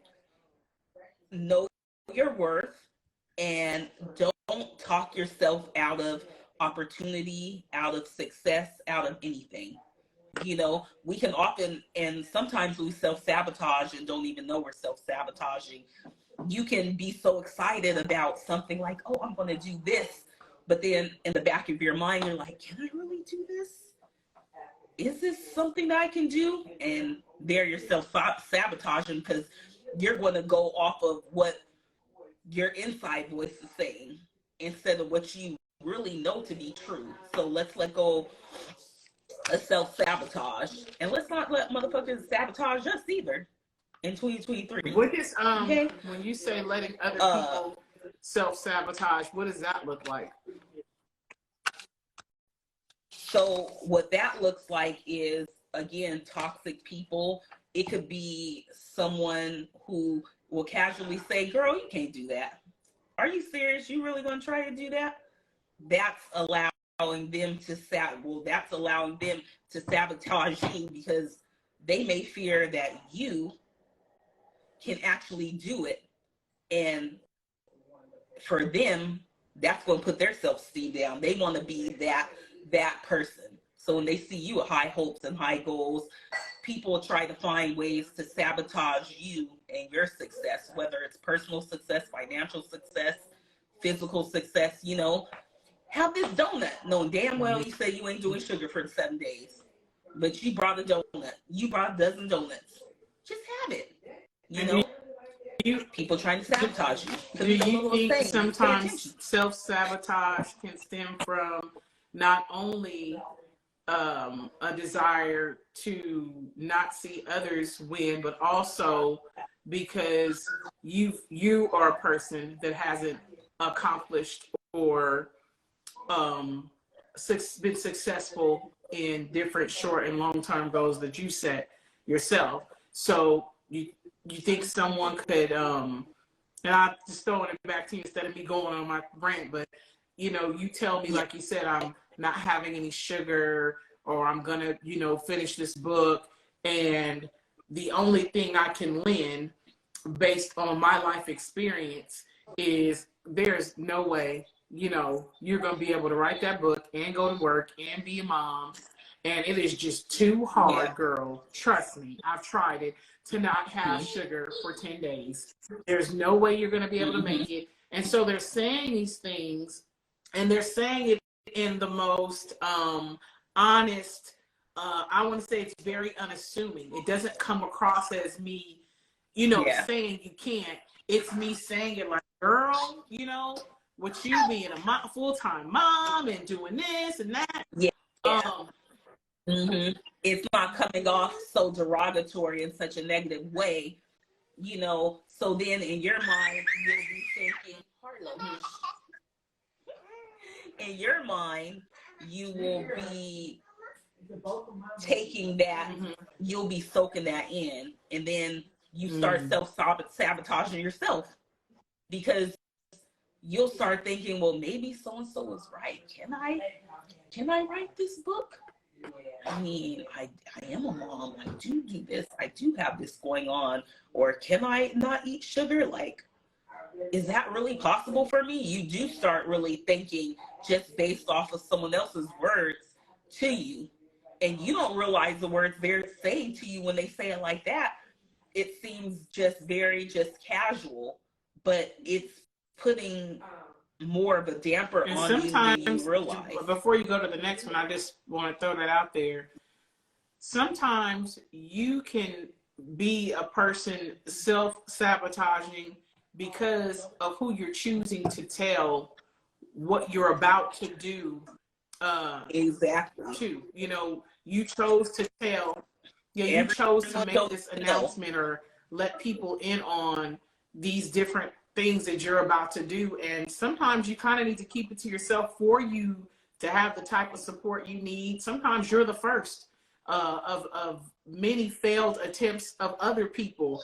And in order for you to have the success and the energy and support that only you may have to be able to give, you have to keep it to yourself. You can't tell everybody what you're doing, because sometimes it's unintentional sabotage based on my life experience. I'm really telling you, I don't see you doing that because I never saw anybody do it. It didn't work for me, and I'm just trying to help you save time and frustration. Because of my limited successes or my limited interaction with other people or not seeing, I'm self-sabotaging or I'm speaking negatively, and now that seed is planted in your head, in addition to you already having to freaking execute and never having done it before. I just took away from some natural support that you would have been giving yourself, because now you got this other seed of extra doubt and negative talk in your head, you know. So that is something. And be wary of who you're telling stuff, because some of these people you tell, they have never had a vision or aspiration like you might have for yourself. They may not have ever had that for themselves. So of course, they won't see it for you because they've never seen it for themselves and they've never seen it done. So it'll be easy for them to put that on you, that you can't do it or you can't accomplish it or you can't handle it, you know?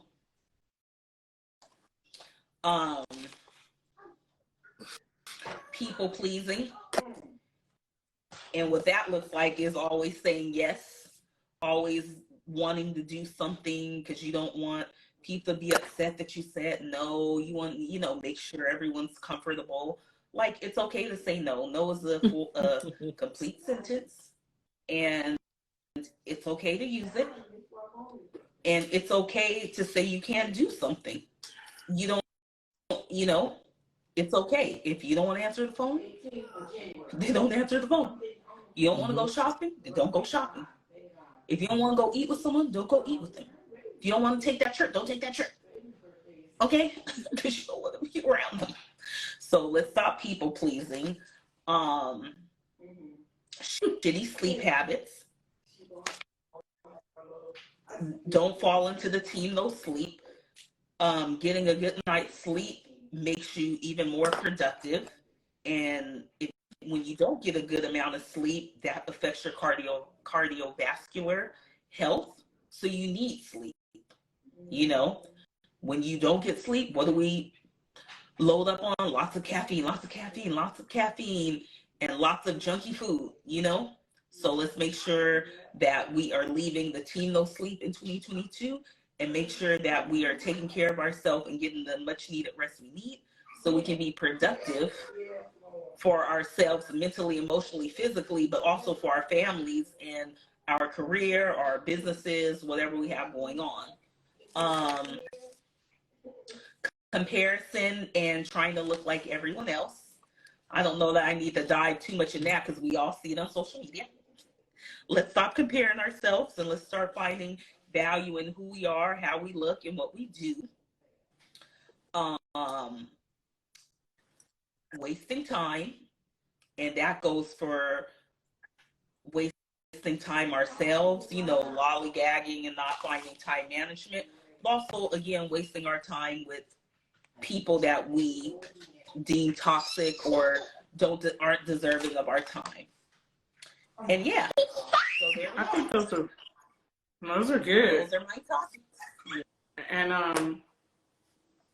I don't have anything to add to it. I think it was very well said, and in you implementing them, you'll learn different things too. Mm-hmm. And it's not an overnight thing, but just be a little more intentional. Just recognize traits, recognize, things, and work through them as you may. Can't do it overnight. Just slowly just move through what you need to move through. And try to, do this for the betterment of your mental and stuff. So that's my topic for 2023 for y'all. Good stuff. Good stuff. I'm gonna take a dive into. Nah, we starting the new year off. I'm staying all in my Malibu because I know it's stuff over there that are just tidbits. You know, the spicy's gonna have sex. Because the spicy coming next week. I'm pretty sure the spicy bowl is gonna have some sex stuff and some crazy stuff. Or no, I'm kicking the new year off. I'm gonna stay over in this Malibu for the Sipping Live 2020 to kick off 2023. Yeah, I'm staying in there because we got plenty of time for all the. You gonna see spicy all through Instagram.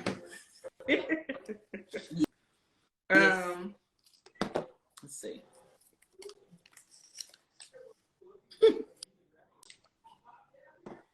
Can you buy it or afford it?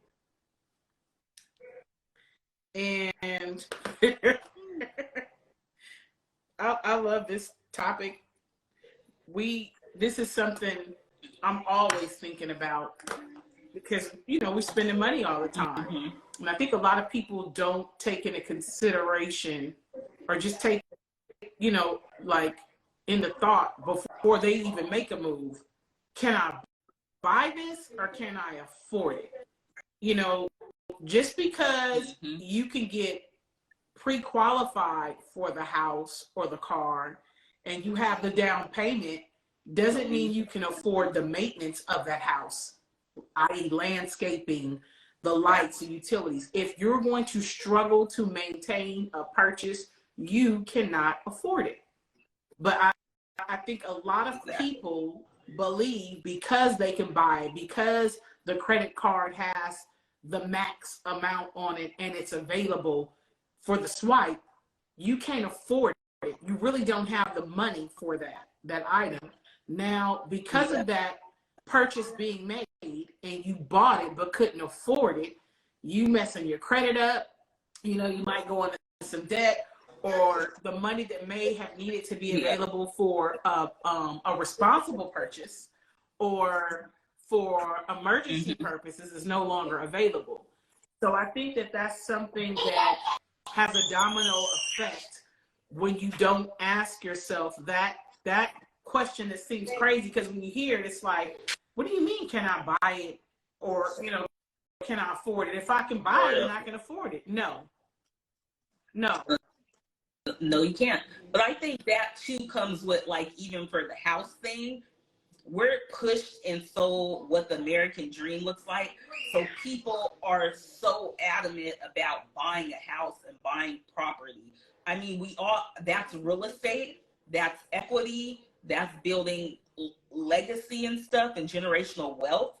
But it's not building anything if you foreclose in your first year. You know what I'm saying? Like, unless you get a good rate where your house is less than what you're paying for rent, again, like you said, can you afford the maintenance? Because what I do know is living in an apartment versus living in a house, the light bill is definitely going to be 50% higher or more, and even for a one or two bedroom house. Because I know my electricity is right now, because I know the heat is $100. I'll wait. Right, but then in a house, someone who has a two bedroom house might be paying $300-400. Exactly. So are you prepared for that? And then you got HOA fees and HOA fines if your yard is not mowed, or if you're running the water, like in California, some places you're running water on the grass at certain times. Are you ready for that? Are you ready for the taxes that come with owning a home? Do you look at your salary and say, I can afford that? You know what I'm saying? Don't jump into something on the outside that looks, oh, I own property, I'll have equity, but you might be foreclosing in 6 months because you can't afford to maintain and upkeep. I even think, that's a great example for people that are even operating in that particular area, but I want to scale it Yeah. back to the small purchases of like designer shoes, Yeah. you Oh know, my God, it's $5,000 hair, credit card. clothes, the car note. I'll pay the Yeah. car note. You know, Yeah. pieces Yeah. of furniture, the happy hour, going to the club. These types of Yeah. things you cannot afford. You really can't afford to do it Mhm. when you're going to be scraping and scrounging to get the money back you just spent. If you Looking make at the your account. purchase and Mhm. stress over it as soon as you make it, you can't afford it. If you You can't swipe afford the card, get home, and you really can't even enjoy it because you're like, damn, I know I've got the bag because I had to have it, but I shouldn't have done it. You shouldn't have it. bought Shouldn't have it. did that. If you go on vacation and while you're on vacation, you're thinking about how you could make the money back for the vacation, you couldn't afford to go on the vacation. And I'm Here's and a I'm good and example for y'all. I'm I'm giving I've those been examples pondering. because those are more of the common things that a lot of people in everyday life, you know, working a 9 to 5 do. We jump to the real estate quadrant.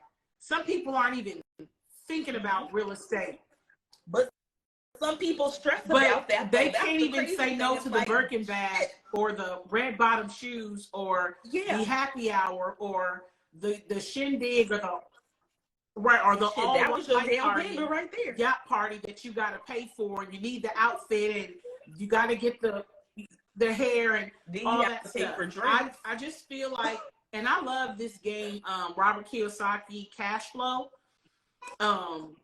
Cash Flow. What's it And called?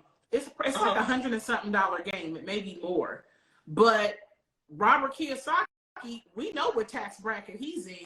You know what I'm saying? Rich dad, Yeah. poor dad. Yeah. And they're just some principles. We Yeah. played this for years. I played it with my kids, you know, when they were younger.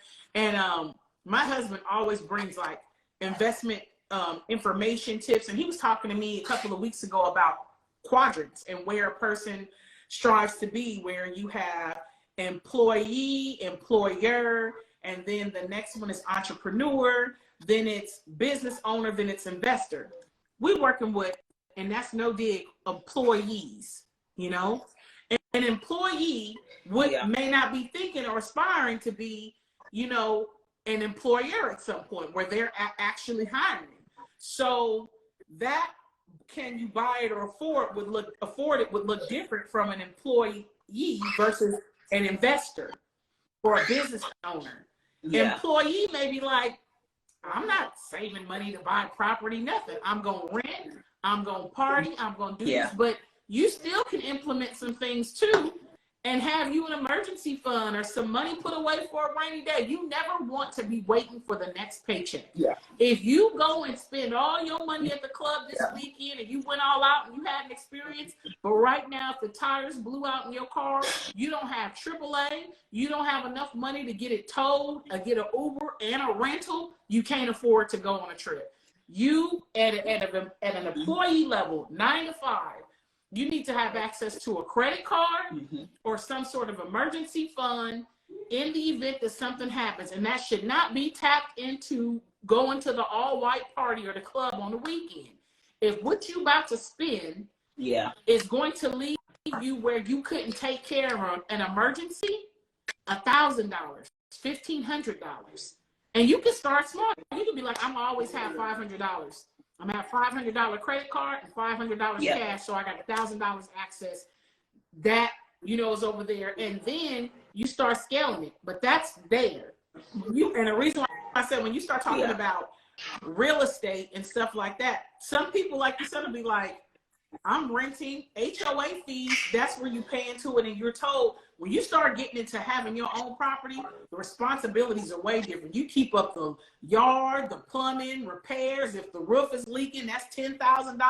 You know, somebody may be like, ooh, I don't want all that responsibility. That's why I rent. And it's nothing wrong with that. It's nothing wrong with that. I feel like, why should you push owning something on somebody that's like, I don't want that responsibility. I'm perfectly cool with renting a place and having the owner of that building or you know, property maintain it. Maintain That doesn't make you less of a success than somebody else that owns something. You don't want that responsibility. You may want your money put into something else.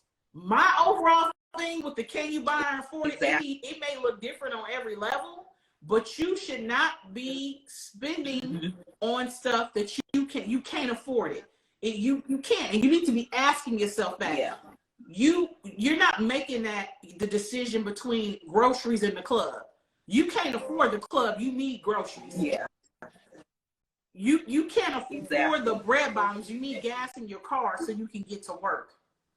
But there are people that are making these decisions, and then they'll call a responsible individual in their life and borrow some money from them because they went and did some shit they couldn't afford.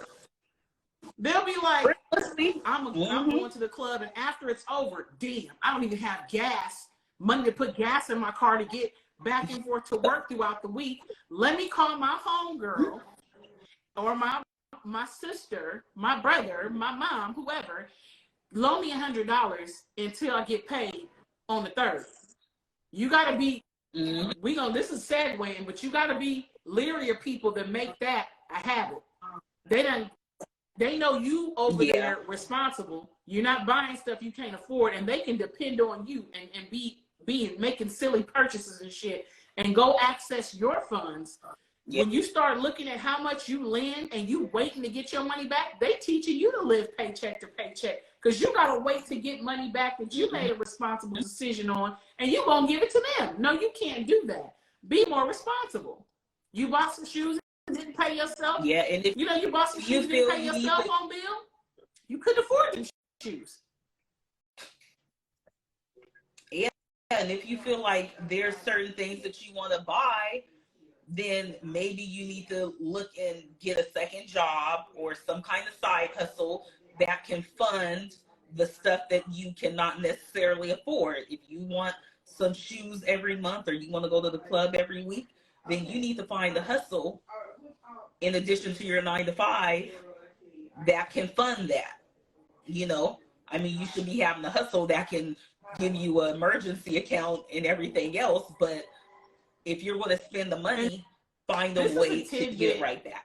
This is where I'm at mentally for 2023, and I always tell my immediate squad, which are my children, my husband, it's like I'm always constantly stretching my mindset and thinking of different ways I can implement stuff so I can grow.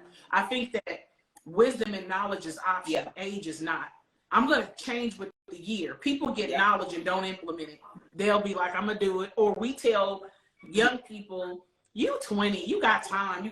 Then when they're in their 30s, we tell them, get it together. It's the stupidest thing I've ever heard. It's like, why would you tell someone in their 20s they're supposed to be doing crazy stuff? They're young. But then when they get 30, get your shit together. They should be implementing things as soon as they know, so you find balance. But what I've been finding that, and this might be a crazy concept and maybe a lot, but I'd rather throw it out there. We are the only people, I think, and when I say the only, I say Black people, because I see it a lot with us. We spend our money on things where the money doesn't come back to us. So the handbag tycoon, the person that has the beauty salon, if they take a bulk of their money and invest it in hair supplies that they know are in high demand with a particular community or group of people, gender-based, whatever, dog lovers, hair lovers, whatever, as soon as they spend it, they just created a way for that money to circulate itself back to them. When I go and buy red bottom shoes or or Yves Saint Laurent or Birkin bag, or I go to the club, that money doesn't circulate back to me. So my goal always, while we do things that we enjoy, you got to look at what is for leisure, for entertainment, hobby. This is allocated. But you always need to be making sure the majority of where you spend your money, be it stuff that you have to pay. And when I say have to pay, I pay what the billionaires have to pay. They got to pay for lights, gas, water, rent or mortgage or property taxes. I don't have to pay a car note. That's optional. Just like somebody can rent, somebody can own. You look at what looks good for you. The other thing is, you know, do I want to spend money on hair, or do I want to look at maybe potentially investing in something like that? If this is what I spend on it one time, maybe I want to start researching on how I can buy bulks of it. I got mine, and maybe I'll find a retailer or someone that wants to buy it from me, and I get some money back. And that's just, I'm making that up. If it's some shoes you like, you ever look at the tag inside and Google the SKU number in there and see where it's coming from? Right. And it's like, what if I bought these in bulk? What would be the discount? And what is the bulk rate? Do I have to buy 6 or 12 more? Yeah. And I know that might be a lot for some people, but we have to start figuring out a way. And this is the time to give this information to people, because they listen for resolutions and stuff. We have to find a way for your money to work for you, and you not work so hard for your money, and for your money to make its way back to you. The investors have figured out how it comes back to them, because they're avoiding and getting tax breaks. You know, when they do get real estate property, they buy the property, their money went out, then they find the renter, the money comes back. Then they write off repairs. IRS takes, and then the money comes back. They are finding ways to, their money just keeps, wealthy people's money circulates back to them. They make a donation, it's a write-off, the money came back. We are a great majority, not all of us. Our money goes out, but it doesn't come back. It just doesn't. And that cannot, can you buy it or afford it? It's attached to that. When you spend your money on something you cannot afford, and then you put yourself in a position where you got to borrow, take out a loan, and or you know you're stressed because you got to get this money back. It's a perpetuated cycle. Start figuring out first, can I buy it or afford it, and am I making the types of decisions where my money can circulate back to me? It can be small stuff. You like Nikes and Jordans? Look at buying a pair versus buying some stock in it, or look at discounted sales somewhere, you know. And I try to meet people where they're at, because me personally, I'm not paying that type of money and my name is not on it. I'm just not, and I'm not doing it. I'm not having the type of money that these millionaires have, and having on the same pair of shoes as somebody else. When we're in these events again, it's crazy. I can get shoes made and have my damn name on it, and I don't care if don't nobody buying it. They mine. You're not gonna smell like me, and you're not gonna have on nothing on that I got on. You know.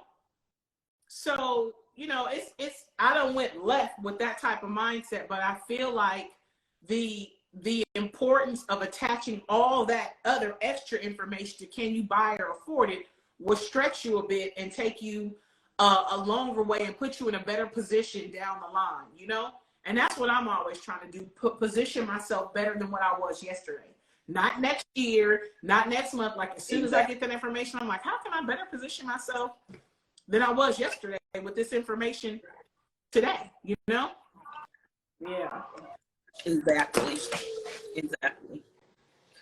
Yeah, you have to do that. There have been, like, I'm glad you used that manufacturer example, because, like, how do you want to buy workout clothes? And I want some good quality ones. I'm like, I am not about to spend this money, but I know the wholesaler, and I'm like, dang, I can get a pack of leggings for about $80, and then I can just sell them to the 4-6 people that I know, make my 80 back plus some, and still have my, or buy in bulk, you know.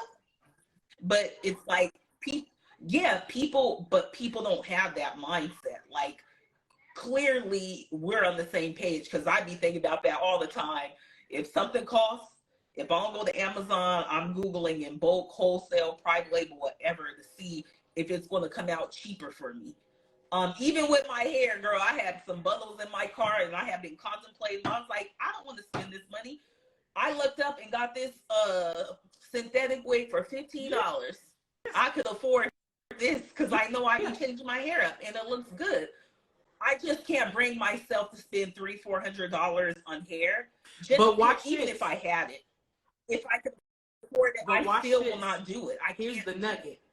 You can't, but the good part that we have to watch that everybody else, we are $1 trillion consumers. So somebody watches our spending habits and says, oh shit, they'll spend thousands of dollars on bundles, lashes, red bottoms, burger bags. And you know what they do? They capitalize off of it. They benefit, they profit. They're saying, wait a minute, if that's what they're buying. So even though you don't, if you see that everybody's buying the leggings, you don't call the wholesaler just for you. You call in because you say, if I buy 12, how much? And they say, I'll sell 12 to you for $20 a pack. But you see these $150. Oh, give me all. Yeah, so you know you could scale it down a little. You undercut you get it on the good deal. You get it. You undercut the beauty supply. You undercut, and that's a lot. I'm learning for me. I think outside the box. So I'm not saying you have to do that, but if you are going to do it or you do fine, I'm a huge consumer of human hair.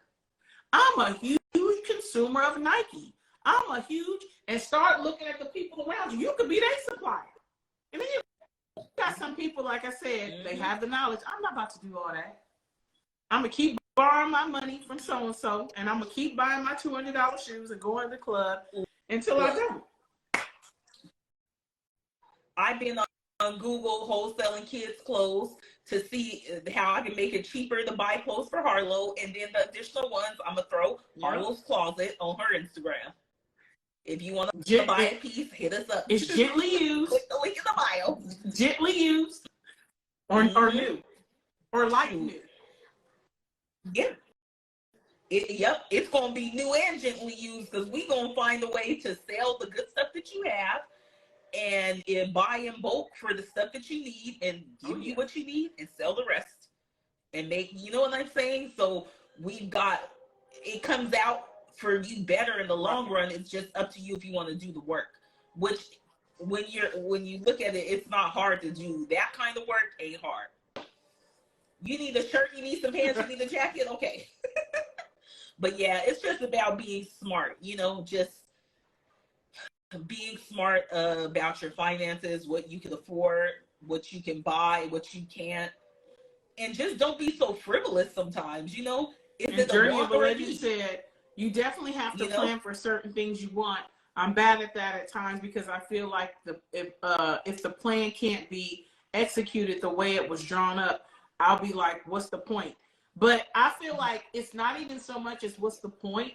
It's you plan for the best, and then in sports terms, you call audibles.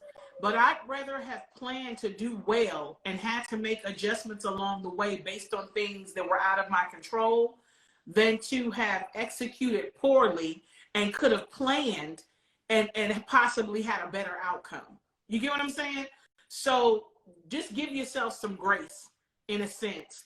Make the plan, do all that was in your power to stick to it and implement it. And then the shit that's not, what could you do? You did your best. So make the necessary adjustments and continue to smash and try to do better, do well, and do better than you did yesterday. Because even in planning, you did better than you did yesterday because you're implementing something different. You're trying something different in hopes to do better and to put yourself in a better position. Because if I was able to buy wholesale and make $4,000 or $5,000 off of what I spent one time $1,000 off of, I'm winning. And I'm not even selling it for what they're selling it for, so I got a deal. It's like, wait a minute, they selling hair for this, and don't make it overly complicated. Get what you like, and you can easily say, I got it. You don't make it a hard sale. When you have it and you see 3, 4, 5 other of your coworkers got it too, and you can get it for lower, you helping them out too. If you were spending $1,000 on it, but you took your $1,000 and you bought a couple of them, and you're like, we normally got to spend $1,000, but I'm able to let these go for $6 because you found a good wholesaler. They went in, they excited. Oh, I saved me some money. I went to L and got it and saved myself $400. and they gonna tell their friends. So now you don't put yourself in a position to get yours included in the bulk purchase and make you some money.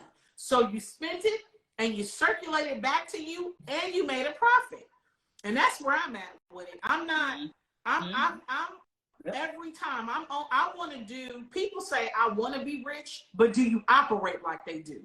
Wanting to be and not being able to implement the things that they do are two different things. It doesn't work. You can want it all you want, but you can't even execute and implement the principles and practices they have in place for them to have gotten where they at. So you might want to stay in your lane. You know what I'm saying? And so these are things I'd rather say it, and I know I'm all over the place and it's information, but I'd rather hopefully throw it out and something sticks. And if it doesn't, cool. I feel good that I put it out there. But that all goes back to, can you buy it, afford it? Then you can deal up like, shit, not only can I buy it, I can afford it. I'm making a profit on it, and my money circulating back to me. So I'm winning. Now, you know what I'm saying? I'm an investor. You know, I'm an entrepreneur. You might be employing somebody else. They selling now too. You put yourself on a whole different level. And instead of just being in that perpetuated cycle of spending it, it's gone, go work, get it back, you know? And then you contemplate, can I buy it or afford it? Gotta wait till the next paycheck, get a loan, all that stuff. Yeah. And if you want to buy it, diversify she said, go. That's what I'll end up that on. Diversify your income. You can DoorDash, you can Uber, you can Lyft, you can, you know, some sort of side hustle. Right. An ebook, whatever. Diversify your income. Passive income. Make it happen. Something. Like you want it, make it happen. Make it happen. We did good. Right. We got all our topics here. We did good. Oh, look, you were scratching your nose. I must have passed it on to you because I stopped after a while. That's why you kept seeing me doing this. Is it just probably irritating because the hair? Yeah, it doesn't do it. I don't wear it all the time, but just sometimes, probably too, because I'm hot right now. And so I just doing a lot of rubbing. On and off. Yeah. As soon as I hit in, I work. Ta-da! I go put her in the closet, and then if I go out somewhere, I'm gonna put it on. There it is. So, well, this is episode 6. Well, this has been a productive, amazing first live of 2023. And we've got and this is our 17th episode, and we got some other stuff coming out. And just, you know, just the growth and moving forward. We appreciate you guys taking the time, rocking out with us. And it's still a holiday. Today's New Year's Day. Whether you came for a few minutes or you stayed the whole time, we appreciate your presence. Yeah, your interaction, your input, feedback, all that great energy. Because we go on rants and tangents. But hopefully you are better. Yeah, you got some. We be jumping. You got some stuff to pull from when you leave from here. So hopefully it's a resource or a referral. You might be like, that don't work for me, but now I might be able to tell somebody else something because you were part of the conversation. So that's always good. So I look forward to seeing you guys next Sunday. If you didn't pin it already, Elle, you can always shoot us any comments, questions, concerns, suggested topics that you might want us to tap into or touch on. When we come on, if you get it before we go on, you know, we check the email or the DM. We can include it in that particular Sipping Live. It's watchsippinglive@gmail.com. And we'll keep you guys updated on the event that we're going to have this year and just other things as they develop and we're able to bring that to you guys. Just looking forward to next week. Again, thank you guys for tuning in. Enjoy the rest of your evening. Be safe. And I hope that you have a safe and productive weekend coming forward. And we'll see you guys next Sunday. And tell a friend, too. Bring them in. We want to hear some other people's feedback. So I have a little bit left. Cheers. Have a good night.